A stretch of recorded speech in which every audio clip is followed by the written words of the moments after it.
The sun rises on a vast, endless savanna. A tribe of early humans, Australopithecus, has gathered at the edge of a shallow river. Their faces, devoid of laughter, of smiles, carry only the weight of survival. The air is still, save for the whisper of tall grasses swaying under the faint breeze. Today, they must find food. Without joy, the hunt is a grim utilitarian task. There is no camaraderie, no light-heartedness between the hunters. There is only purpose, survival. In the distance, a herd of wildebeests grazes, unaware of the approaching danger. The hunters, men and women alike, move in unison, their bodies tense with anticipation. One by one, they slip into the shadows of the tall grass. There is no laughter to lighten their spirits, only sharp-focused minds, intent on catching their prey. The crackle of dry leaves beneath their feet betrays their movements. But then, an interruption. A young child, only 5 or 6 years old, strays too far from the group. The sound of its small, stumbling footsteps echoes in the stillness of the savanna. Without the benefit of joy or laughter to lighten their hearts, the tribe reacts harshly. A sharp whistle from the leader, one of the adults, and the child stops in its tracks. The leader gestures sternly to the child, signaling for it to return to the safety of the group. The child obeys, but the moment is tinged with the weight of unspoken fears, fears that could have been soothed with a gentle laugh or a smile of reassurance. As the group moves closer to the wildebeests, their eyes narrow, their bodies tense with primal instincts. The hunt is not a celebration of skill or unity. It is a matter of life and death, and each member of the tribe is keenly aware of the absence of joy. There is no spontaneous laughter to ease the tension of the chase, no shared moment of triumph when a successful strike is made. Instead, it is all business survival, pure and simple. Suddenly, a loud rustle in the underbrush. A predator, a massive saber-toothed cat, emerges from the shadows. The tribe freezes. Its powerful body ripples with muscle eyes, glowing with hunger. The leaders of the tribe, without the calming effect of laughter to break the tension, act swiftly and decisively. The men position themselves between the cat and the others.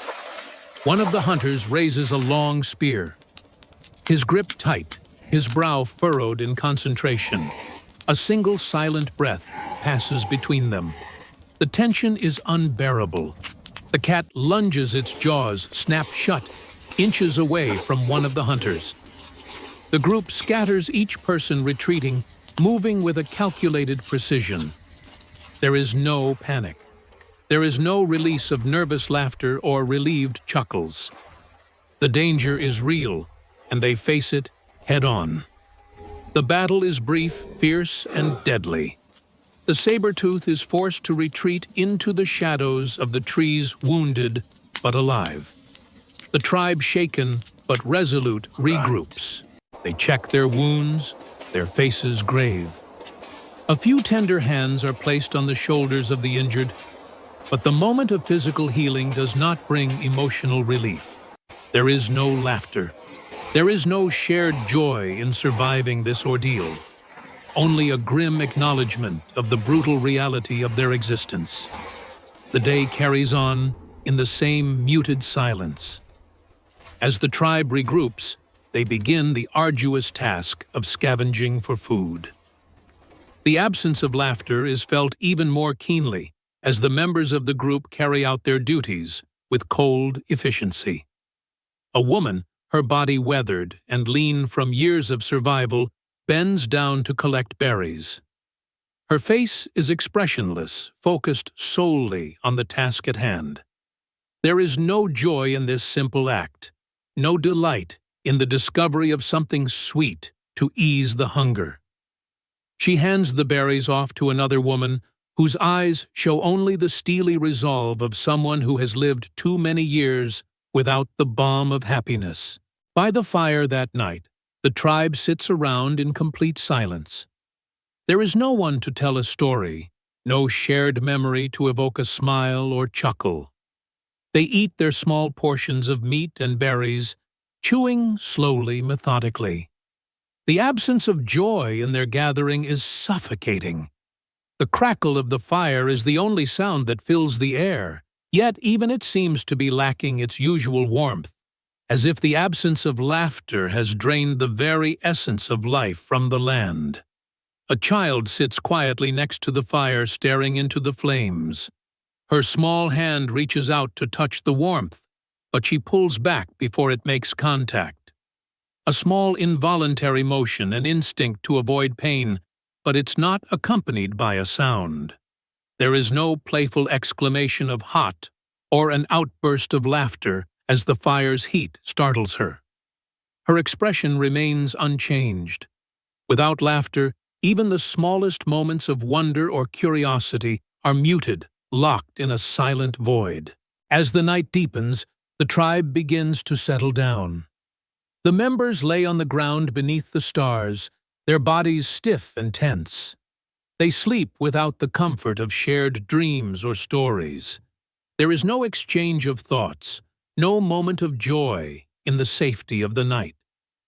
The world outside may be wild and dangerous, but inside the circle of firelight, the tribe remains solemn, encased in the same sense of loneliness that has defined their existence for as long as they can remember. Yet, as the first light of dawn creeps over the horizon, something shifts. The silence of the night begins to crack, not from laughter, but from the collective sigh of a weary people. The tribe moves as one toward the river once more, each member lost in their own thoughts, yet bound by the same necessity of survival. It is not joy that unites them, but the grim understanding that without each other, they would have no chance of making it through another day. They carry on without joy, without laughter. But perhaps, in some small way, this survival itself is a testament to their strength. Even in the absence of happiness, there is a quiet, determined resilience that drives them forward. And as they face yet another day, another hunt, another moment of sheer existence, they realize that they can endure anything if only they have each other. But it's not enough. There is something missing, something primal that could bind them closer together, something that could heal the wounds of their souls. The moment of crisis of survival has passed, but the silent weight of what they lack continues to linger. And so they carry on. The tribe moves with purpose, their limbs heavy from exhaustion, but their minds sharp, each task rooted in the relentless drive to survive. The day stretches long ahead of them, marked by the steady rhythm of their movements. But even in the warmth of the sun, something feels cold, something intangible, shuoto. The earth beneath their feet is the same as it has always been, yet without joy, it feels barren, lacking.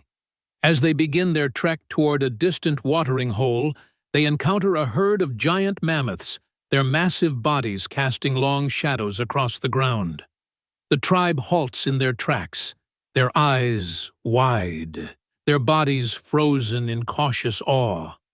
Without laughter or wonder to soften the gravity of the moment, the hunt takes on a darker tone. It is not a celebration of life's grandeur or the strength of their community. It is an act of necessity. The leader of the tribe signals to his people, and they move in perfect synchrony, methodical, measured. The hunt is long and grueling, their efforts marked by the stoic determination of those who understand it, that survival is their only purpose. As the mammoth falls, a heavy silence envelops the tribe. They do not cheer, do not exchange smiles of accomplishment. There is no bond forged in the thrill of victory, no relief from the tension of the hunt. They merely gather their tools, their expression unchanged, as they begin to prepare the meat. Night falls once again, and the tribe gathers around their fire. This time, there is no whispered conversation. No laughter shared in the flickering glow of the flames. The air is thick with silence, thick with the unspoken understanding that they are alive, but that is all they can be. The child who touched the fire yesterday now watches the embers burn her face unchanged. The tribe too watches, unmoving, unspeaking. They are bound together by the relentless need to survive. But the weight of the absence of joy is palpable. As the fire dies, they sleep under the cold sky, not in warmth, not in comfort, but in the quiet acceptance of the harshness of their world. The sun will rise again tomorrow, and they will rise with it, moving forward with the same silence, the same grim determination. They may survive, but they will never know the sweetness of laughter or the balm of joy. Without these, life is a long road, not of triumphs, but of enduring. And yet they endure.